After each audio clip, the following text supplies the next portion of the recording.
Saudações cristãs, você está no canal Espada Triunfante. Estamos falando sobre a era do engano. Como a falácia, a mentira, o engodo está por toda a parte, né? A gente é enganado em quase tudo neste planeta, né? Você é enganado pelos bancos, você é enganado pela mídia, você é enganado através de livros, você é enganado pelos seus livros didáticos, pelos seus professores. Ou seja, existe uma maquiavélica e discriminada, né, mentira sendo permeada nos livros escolares, nos livros didáticos, pela mídia, em todos os lugares. Praticamente o engano, ele está em todos os lugares. Bem, no vídeo passado eu estava comentando sobre um livro do historiador Rocha Pombo, História do Brasil, onde ele foi mutilado e adulterado, certo? Eu estava comentando sobre também as questões da Igreja Católica e os seus jesuítas, né? Ou seja, o movimento contra a reforma, né, que queria diminuir o impacto da reforma protestante sobre o planeta. O movimento contra a reforma também é uma história negra, não é uma história tão bonita como é apresentado em nossos livros didáticos. Mas eu estava comentando sobre o falecido pesquisador Aníbal Pereira Reis, que deu muito trabalho para a Igreja Católica, né? E hoje, numa era do politicamente correto, muitas pessoas, eu estou me referindo à ala evangélica, não escrevem mais contra a Igreja Católica. Praticam o politicamente correto. Que coisa linda, né? Acho que Jesus ficaria feliz de ver, né, se ele fizesse uma visita aqui pelos autores brasileiros e, por que não dizer, mundiais, o porquê que eles não escrevem, os evangélicos, mais contra a Igreja Católica, né? É porque simplesmente, queridos, vivemos na era do politicamente correto. Bem, o senhor Aníbal, ele escreveu várias obras apresentando muitos trechos que foram retirados de nossos livros de história. No dia 22 de junho de 1980, o Papa João Paulo II, em solenidade no Brasil, beatificou o padre José de Anchieta, que foi levado a intercessor dos seus devotos perante Deus e credenciado ao culto público no mundo inteiro. O missionário espanhol José de Anchieta chegou ao Brasil com 19 anos de idade. Segundo alguns relatos, seria o fundador da cidade de São Paulo em 1554. Mas há pesquisadores que discordam da história oficial, apontando para o padre Manuel de Nóbrega como verdadeiro fundador da cidade de São Paulo. O saudoso pesquisador Dr. Aníbal discorda também da versão da fundação de São Paulo, quando aponta para o índio Tibiriçá como verdadeiro fundador do Colégio de Piratininga. Para autenticar a sua afirmação, o Dr. Aníbal ele recorre a variados escritores, dentre eles o escritor Cassiano Ricardo, que declara em seu livro O Homem Cordial, uma obra de 1959, que o índio Tibiriçá foi considerado pelos padres fundador e conservador e benfeitor da casa do colégio de Piratininga. Note-se que José de Anchieta se refere a Tibiriçá como fundador do próprio colégio. Portanto, nem desse colégio jesuítico Anchieta se considerava fundador. Você vê isso na obra, eu tenho aqui uma obra que denuncia essa questão, chamado Anchieta, Santo ou Carrasco, ok? Do senhor Aníbal Pereira Reis, onde há mais detalhes. Você pode conseguir sobre essa questão. Você pode buscar essas fontes em livros de sebos, porque você não vai achar mais esse livro, tá bom? Anchieta, Santo ou Carrasco. Então você não vai achar mais esses livros editados, até porque essas coisas não vendem, tá bom?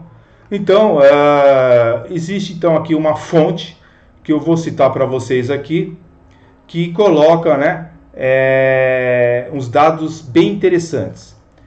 De elevadíssima valia é este outro argumento nas cartas do Providencial Manual de Nóbrega, escritas de 1549 a 1560, em parte alguma aparece o nome de José de Anchieta, como fundador do colégio aqui de São Paulo. Essas epístolas minuciam fatos relacionados à vida desse estabelecimento e desta vila, e aos trabalhos e dificuldades oriundos. Aludem até a um irmão ferreiro, e deixa no Óvido o nome de José de Anchieta, dadas a sua obscuridade e insignificância naquela diminuta comunidade onde até um ferreiro se distinguia. Então, essa questão de dizer que José de Anchieta ali no colégio aqui de São Paulo, aqui que a gente vai lá dizer que é o fundador, é algo também controvertido, entendeu? Mas sobre a questão do processo de canonização do José de Anchieta, o processo ele começa no ano da sua morte, em 1597. Depois de mais de 400 anos, no dia 3 de abril de 2014, o Papa Francisco declara o padre Anchieta como santo, mesmo não sendo comprovado em seu processo nenhum milagre realizado por ele. Foi o terceiro personagem solo brasileiro, depois de Frei Galvão e de Madre Paulina, a tornar-se santo pela Igreja Católica. Entretanto, há relatos históricos que, se fossem apresentados ao público, manchariam a vida do apóstolo Anchieta. Existem relatos de eutanásia que Anchieta praticou entre os índios para que eles pudessem morrer rapidamente, visto que, segundo Anchieta, encontravam-se moribundos. Em carta de 8 de janeiro de 1565, escreve Anchieta: nesse tempo que estive em Piratininga, servi de médico e barbeiro, curando e sangrando a muitos daqueles índios, de quem não se esperava a vida, por serem mortos muitos daquelas enfermidades. O interessante neste relato é que, além de não realizar milagres como um santo católico, como a Igreja Católica quer fazer, ele ajudou muitos enfermos a terem uma morte mais rápida, sangrando-os, em vez de ajudá-los até a sua morte. Então os índios eles eram explorados muitas vezes por Anchieta, conforme é relatado pelo historiador Aníbal Pereira dos Reis. Olha só o que ele diz: jamais a sua mente se preocupou em fazer as pazes entre Guaianazes e Tamoios. Essas tribos, na verdade, Anchieta ele não promoveu a paz, não pregou a paz entre esses duas tribos, os Guaianazes e os Tamoios. Ao revés, fomentava a discórdia entre eles e jogava uns contra os outros, numa constante guerra de extermínio. Um grande problema para Anchieta e os portugueses era a França Antártida, região da Guanabara, no Rio de Janeiro, conquistada praticamente pelos calvinistas franceses que desceram naquele lugar. Ou seja, o apóstolo Anchieta se desviou da sua missão quando se colocou como chefe de esquadrilha, cooperando com capitães de guerra contra os indígenas, quando na qualidade de missionário religioso deveria defendê-los das intrigas dos capitães franceses. Então, esse fato histórico ele está aqui registrado, tá? Eu posso até deixar para vocês aqui embaixo a fonte, mas esse fato histórico é visto por um outro ângulo nas seguintes palavras.